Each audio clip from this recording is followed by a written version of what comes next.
Hello, fellow humans. It is Sunday, May 8th, 2022. My name is Dorothy. This is me stepping out of the garden. My intention is to record these in the outdoors, in parks. I was not able to get there this morning before I was driven to do this. I will be meeting with my own child later this afternoon.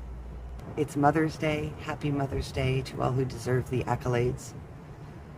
The role of mother is probably the most important role to humanity. And unfortunately, our culture has gotten very distracted from that fact. And we've gotten very distracted by people who are seeking something, I think, in the wrong places. So I felt very compelled to do a spontaneous Sunday morning sermon. It is morning at the moment. Sitting here surrounded by maternal ancestry. I have two wind chimes behind me. The clay one was a gift to my son from his paternal grandmother. And the metal one was one that was set up by my mother when one of my brothers passed. I'm also wearing a house coat that I believe, if I recall correctly, was the housecoat my mother wore when she breastfed each and every one of the 8 of us.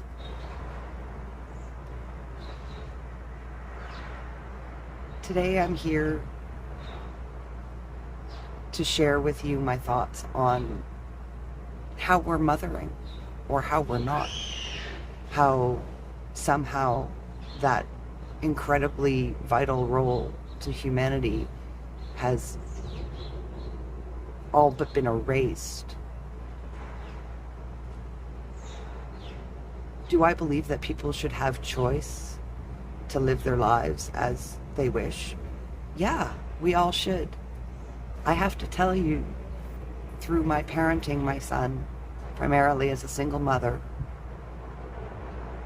I was very angry about the fact that I couldn't be a traditional mother, that I could not be there for those early years, being the person guiding my son through discovering who he was. And I'm very grateful for the people that I was able to make sure he was around when I couldn't be, because I had to earn and be the wonderfully independent woman that everybody thought it was great that I was.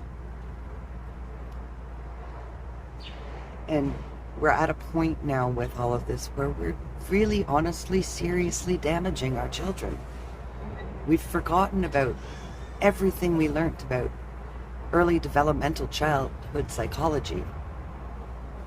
Opposition to the imposition of ideology is not about controlling what anyone thinks, feels, or believes.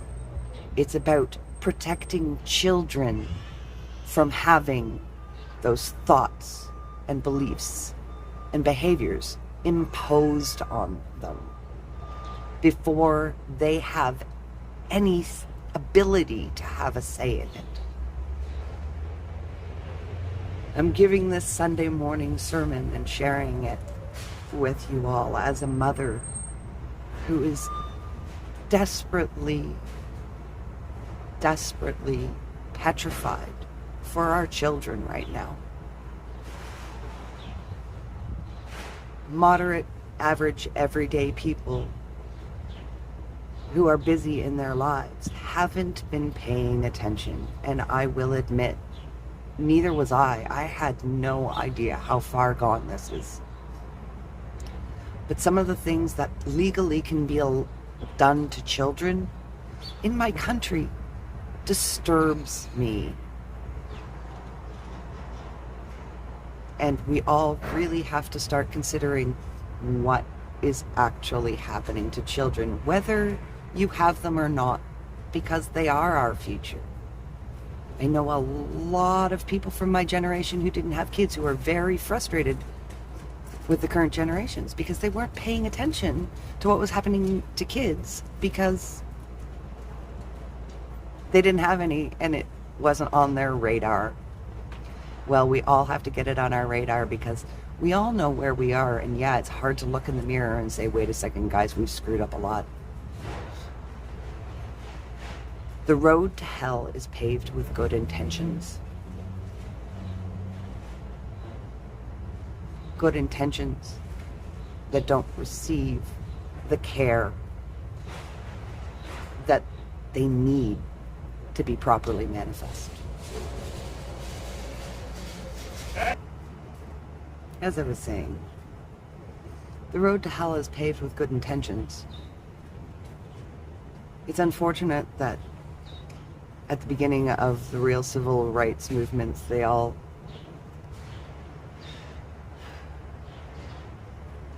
got corrupted by consumerism. We really need to stop and take a good look at what we're doing and realize that having some modesty regarding the actual natural purpose of sex and sexuality in the first place, putting procreation before recreation, understanding that we need to be responsible adults and protect children from things and ideas that they cannot comprehend and that end up damaging them in the long run. Take it from somebody who really did over-identify and derive way too much esteem from their sexuality for the better part of their life. Shame has a purpose.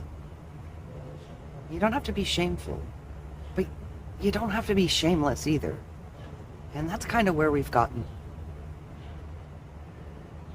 As a mother, I implore you all, everyone, to really think about maybe starting to put it back in our pants. For the sake of the kids. For the sake of allowing children to actually get to know and develop their own authentic identities without our interference.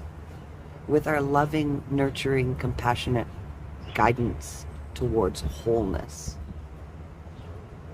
not gratification.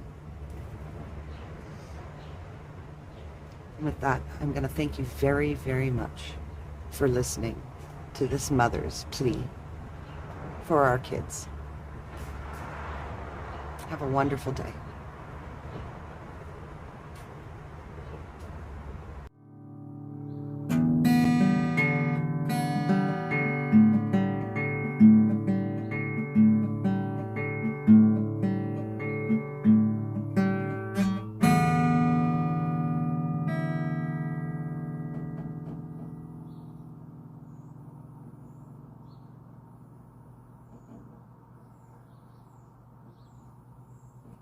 Narrative bullshit.